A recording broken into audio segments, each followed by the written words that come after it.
With us here in the studio to talk about all this are the President of the National Union of Students, Aaron Porter, who's condemned today's violence, Clare Solomon, who was in the building demonstrating, and the Deputy Leader of the Liberal Democrats, Simon Hughes. Now, Clare Solomon, how does breaking into the building advance the cause of free education?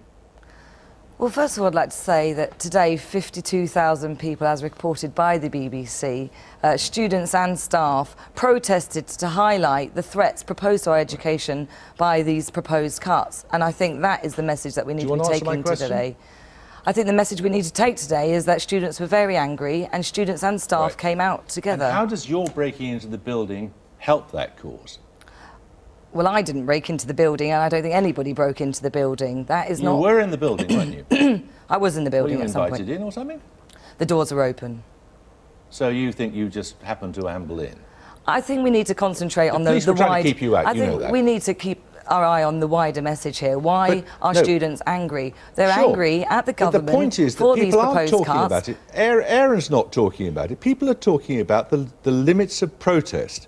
And it was claimed by the National Union of Students today that the protest, which, as you say, was pretty widespread and heartfelt by students about student fees, had been hijacked by a minority of people, many of whom were not students. Were you a student? Are you a student?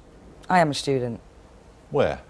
I'm the president of the University of London Union, which is the largest university union in Europe. 150,000 students and 22 different colleges. I am on a sabbatical, although I do have a son who is a student, and my son was also on the demonstration today. Right. How old are you? I'm 37. And how long have you been a student? 4 years. And how long have you been on a sabbatical? 3 months. And that is a funded post as President of the University of London? I'm here to represent the students who voted unanimously against fees and against cuts. And I think today what our students have done... Today we brought 10,000 students onto the demonstration to oppose these cuts. Why do you have to go into the building to do that? I think you're asking the wrong questions, Jeremy, and you know it. I may be, but I'm afraid they are the questions I'm asking. A few smashed windows cost nothing. I'm asking you why you felt it necessary to go into the building to make your point. Smashing the whole of society. Why did you feel it necessary to go into the building? I don't think you can even compare the two. It's very easy to replace a window. It is not easy to replace I'll tell you exactly what we were going to do on this programme tonight. By an illegitimate government we were going to discuss gone back on their what higher fees would do to higher education. We had booked 2 university lecturers and 2 students to discuss that very thing, instead of which everyone is talking about the limits of protest, and that is because of the action taken by you and your friends. What do you expect students to do when they haven't been listened to for years and years? So you thought it was the action of last recourse.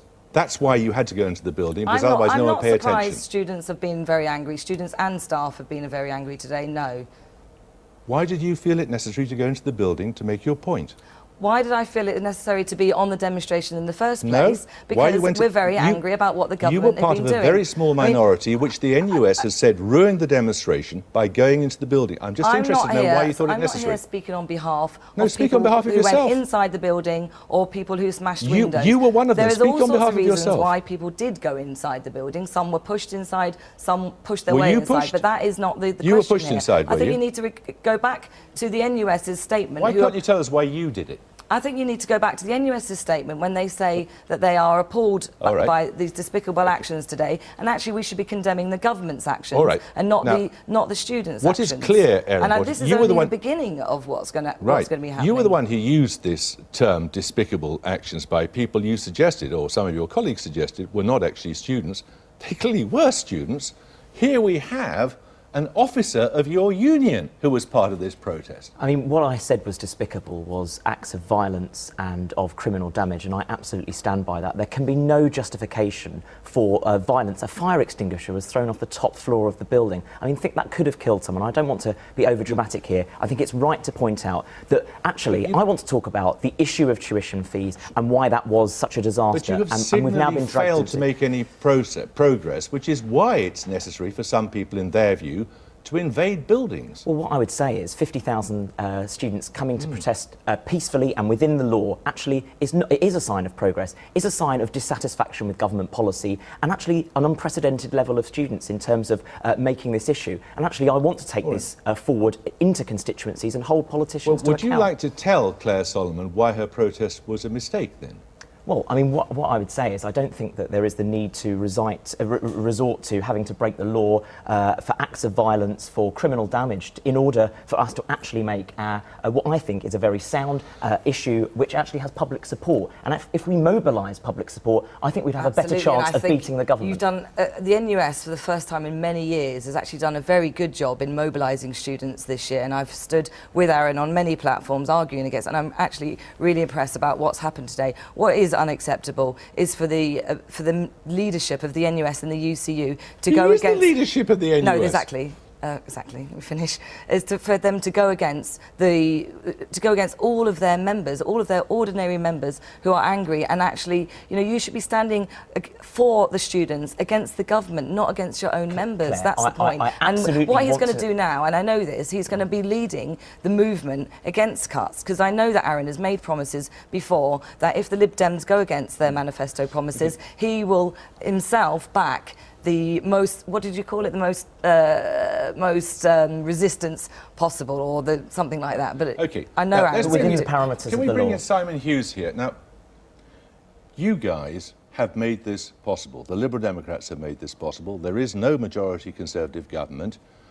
There are Liberal Democrats making this happen despite having made a promise not to do so. Let me link Aaron's point with that answer, Jeremy.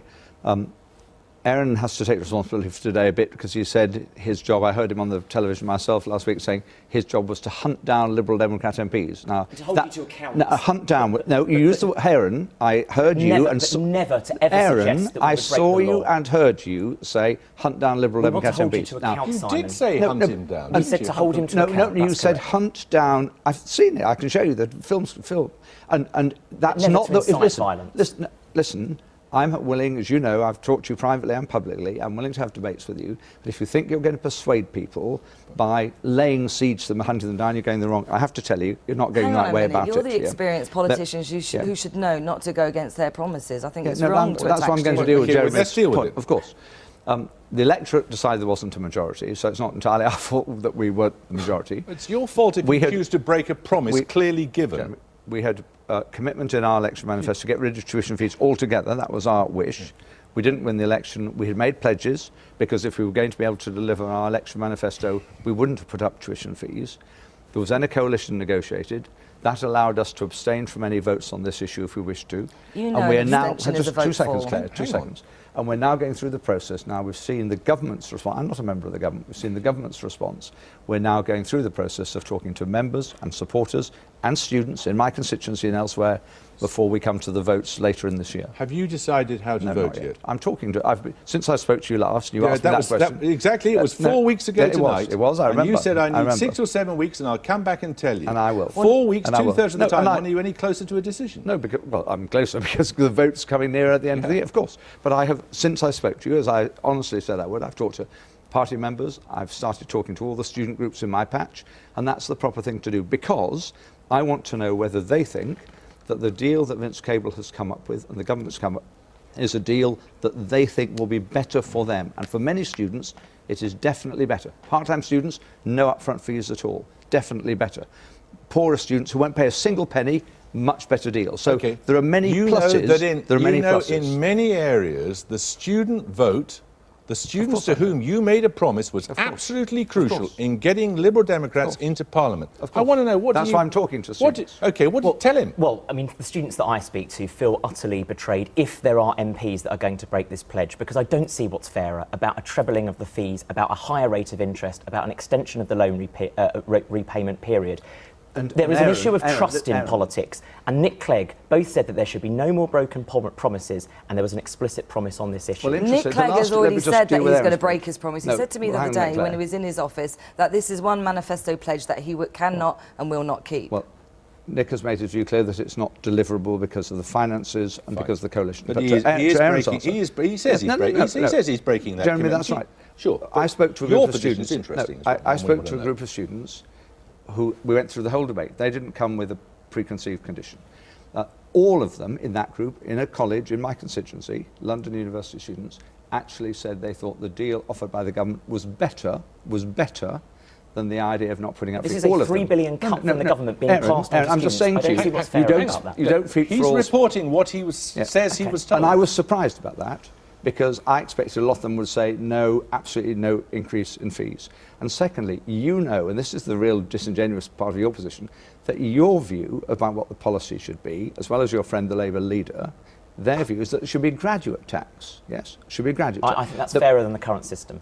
You know, we can't have it technically, but I don't agree with the graduate tax. It should be free education all the way. Our policy is that we have a graduate contribution. That's what you've argued for. No, it's exactly what you say you want, Simon, and what the NUS said. No, there is a significant difference between an extension of the tuition fee system and a pure graduate tax. You very generously said you'll come back in 6 or 7 weeks. That's 2 or 3 weeks' time from now. Can I invite him back at the same time? Of course you can. And when we can address this thing, this person of course you with an uncanny resemblance to you who signed that pledge, No, of and course you you can can. come and explain directly to his face why you've come to the decision you've come to. Of course. Okay, And can I just say, I'm very keen that we talk not just to the officers like Aaron, but the real students on the ground who don't have, all of them, the same view that he has. All right. Okay. Thank you all very much. Were you on the demonstration today? No, I wasn't. If you wanted to speak to students, these are the people that you should be speaking to. And can I just I say speak to them today all the time, is just- Claire. today- I speak to students every week. Today is just the beginning. If we want to see if we want to, if the government go through with these cuts, we are going to see what we've seen in Greece and in Paris and in Rational Ireland. debate And wins there are argument, going to be Claire, occupations, not and I do protests. support these. And I think there's going to be a nationwide wave of occupations. All right. and We're going to I leave fully it there. support it. Thank you all very much. The coalition government.